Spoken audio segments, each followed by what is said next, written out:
Assalomu alaykum, kanalimiz a'zolari hamda YouTube tomoshabinlar barchalaringizga xayrli kun tilagan holda videolarimizni boshladik.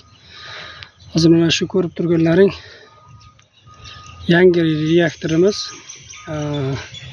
Uzunligi 10 metr, eniga 2 metr. Mana shunday jo'natamiz. 10 kun bo'lyapti bu yerga chuvalchang tashlagandik. Hozir ishlay turgan holatlarini ko'rsatamiz.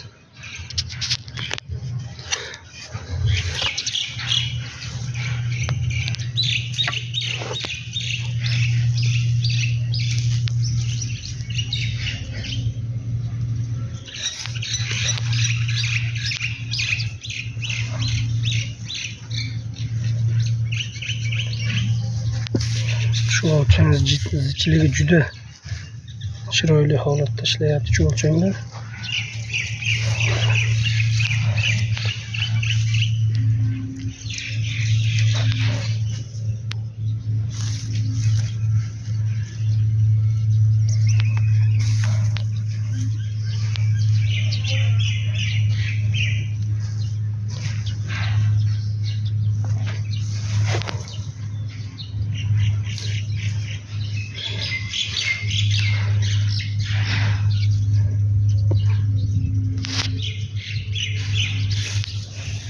Ko'payishi juda yaxshi, mana holatni ko'ryapsizlar.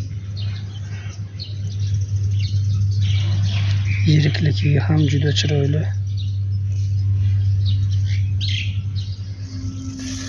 Hozir ag'darib chiqyapmiz.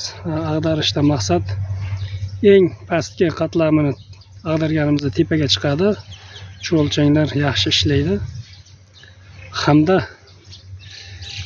mana shunday beshlikda ag'darib chiqyapmiz. Ag'darganimizda chuvalchanglarga kislorod mana shu orqali yumshab kislorod beriladi.